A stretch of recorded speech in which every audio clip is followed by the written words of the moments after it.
Geometry में first series of theorem, इसमें अब चतुर्भुज पर आधारित थ्योरम प्रारंभ होने जा रहा है।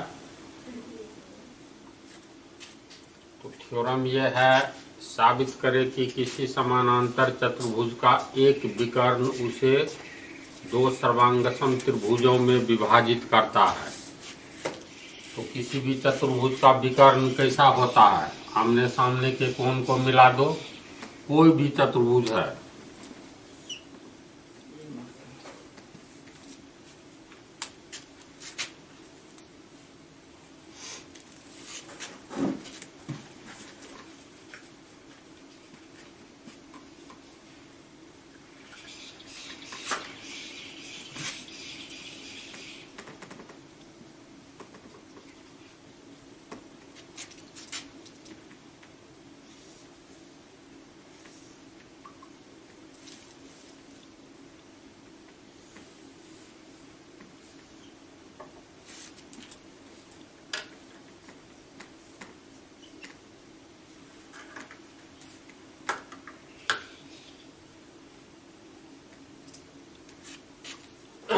किसी भी चतुर्भुज में आमने सामने के शीर्ष को मिला दोगे ना, उस चतुर्भुज का विकर्ण कहलाता है। इसमें साबित करना है किसी समानांतर चतुर्भुज का एक विकर्ण उसे दो सर्वांगसम त्रिभुजों में विभाजित करता है। तो सबसे पहले तो मानना होगा समानांतर चतुर्भुज। तो मान लेंगे, माना कि ABCD एक समानांतर चतुर्भुज है।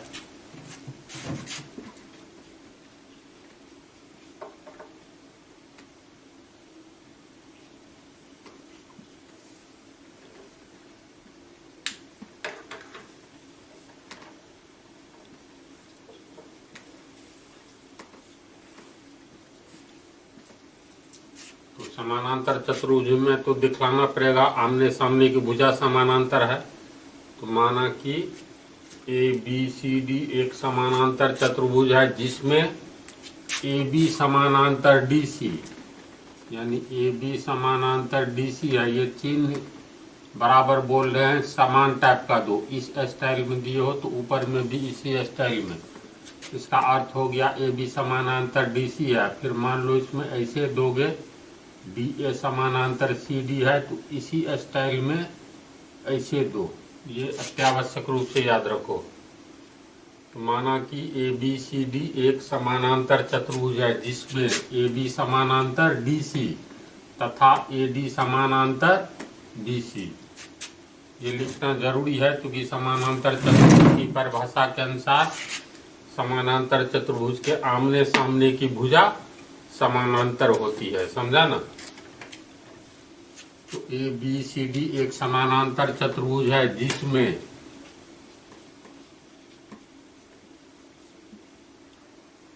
AB समानांतर DC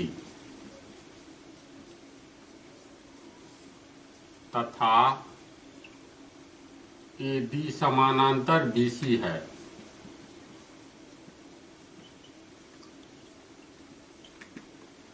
चूंकि समानांतर चतुर्भुज है इसलिए ये बात तो देनी होगी, आमने सामने की भुजा समानांतर।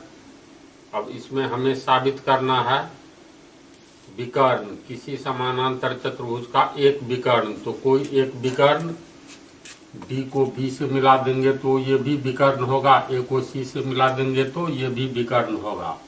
मान लो A को C से मिला दिए,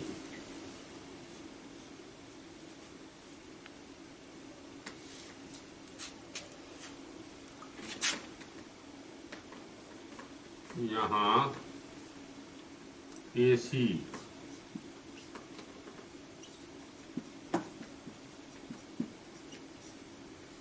समानांतर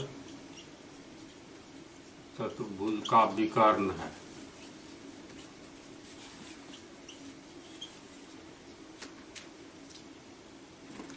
तो ये तो मान लिए ABCD एक समानांतर चतुर्भुज है जिसमें आमने सामने की भुजा समानांतर है तथा AC समानांतर चतुर्भुज का विकर्ण है।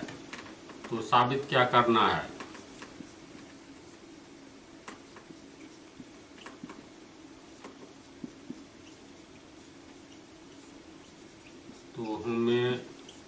साबित करना है कि किसी समानांतर चतुर्भुज का एक विकर्ण उसे यानी समानांतर चतुर्भुज को दो सर्वांगसम त्रिभुजों में विभाजित करता है। तो एसी विकर्ण के कारण दो त्रिभुज बन रहा है, एक ए बी सी तथा दूसरा ADC। तो साबित करना है ये एसी विकर्ण समानांतर चतुर्भुज में इस चतुर्भुज को दो सर्वांगसम त्रिभुज में विभाजित करता है। तो हमें साबित करना है कि विकर्ण के कारण त्रिभुज ABC और त्रिभुज ADC सर्वांगसम होगा, यानी साबित करना है त्रिभुज ABC सर्वांगसम त्रिभुज ABC सर्वांगसम त्रिभुज ADC, ये साबित करना है। समझ गया?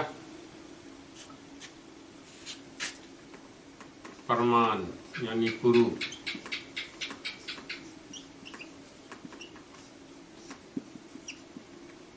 त्रिभुज ABC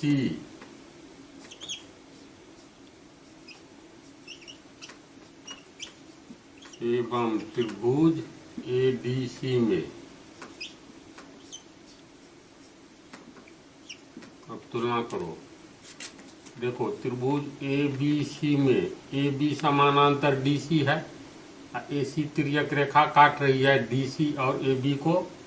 तो दो समानांतर रेखा को कोई तिर्यक रेखा काटेगी तो एकांतर कोण बराबर होगा, यानी ये कोण अल्फा होगा तो ये भी अल्फा होगा। इसके बाद AD और कोण D बराबर कोण B होगा। AD और BC समानांतर है ना। तो AD और BC को देखो, ये तिर्यक छेदी रेखा AC काट रही है तो एकांतर कोण ये और ये बराबर होगा, ये थीटा होगा तो ये भी थीटा होगा। तो दोनों कोण D बराबर कोण B होगा ना, वो तो होगा, लेकिन इसकी आवश्यकता नहीं है। दोनों त्रिभुज को समांगसम करना है ना, तो दोनों में देखो त्रिभुज ABC में पहला कोण मिलाओ, ये कोण BAC, कोण BAC। त्रिभुज ADC में कौन सा कोण होगा? BAC है अल्फा, तो ADC में ये कोण है अल्फा, है ना। तो कोण DCA बराबर अल्फा। ये किस तर्क के आधार पर हुआ है? चूंकि AB समानांतर DC है और ये एकांतर कोण है, तो लिख देंगे चूंकि एकांतर कोण है।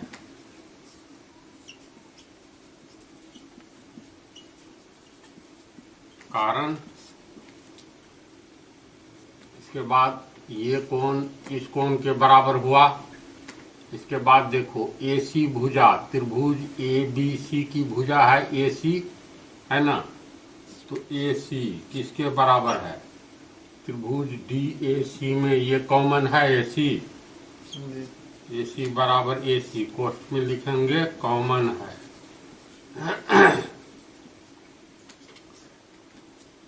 तो ये कोण और ये भुजा लिए। अब ये कोण देखो थीटा है, कोण ACB, त्रिभुज ABC में कोण ये थीटा को क्या लिखेंगे? कोण ACB।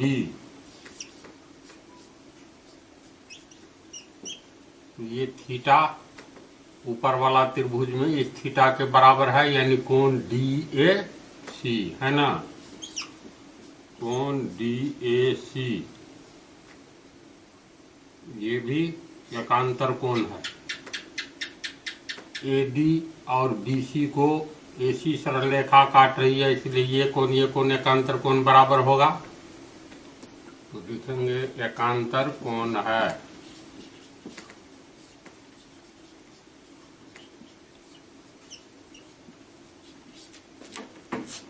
लो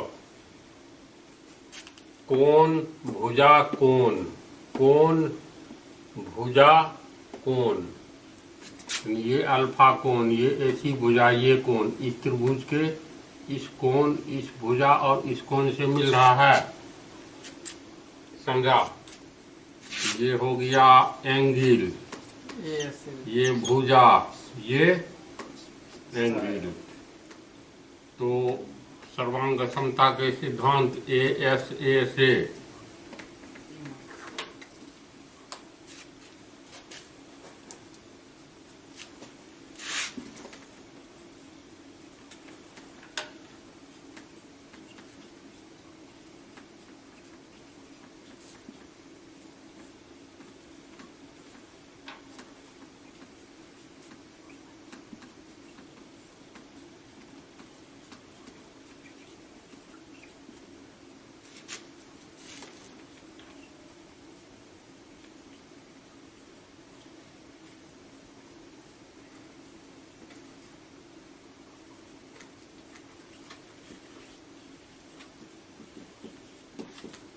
देखो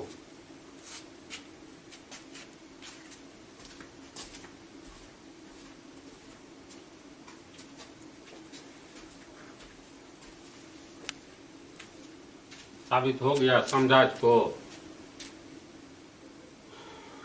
एकदम इजी है ना?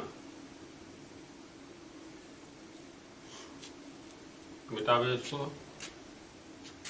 और इसमें क्या बाकी है? हाँ कुछ बाकी हो तो गया साबित। दूसरा कीजिए। अगला थ्योरम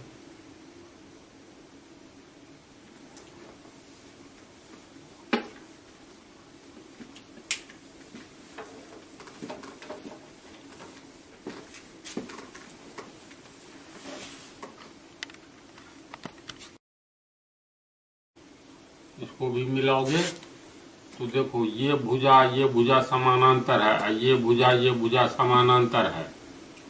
तो AC AD और BC दो समानांतर रेखाओं को काट रही है, तो एकांतर कोण बराबर होगा। ये कोण थीटा तो ये कोण थीटा होगा ना। फिर AD को BC को काटने वाली AC रेखा है, तो ये कोण है, ये कोण भी तो एकांतर कोण हुआ। ये अल्फा तो ये अल्फा, ये मान लो AC है 10 सेंटीमीटर। तो दोनों त्रिभुज, ये विकर्ण दोनों त्रिभुज को सर्वांगसम साबित करता है। त्रिभुज ADC में मिलाओगे तो कोण थीटा त्रिभुज ABC के इस कोण थीटा के बराबर। फिर इस थीटा के बाद कोण के बाद ये भुजा लो CA, त्रिभुज ADC की भी भुजा है और ABC की भी भुजा है। फिर तीसरा कोण अल्फा इस तीसरे कोण के बराबर है। तो ऐसे खींचो या ऐसे सर्वांगसम साबित हो जाता है ना। तो अगले ही पार्ट में रहने जो अगला थ्योरम।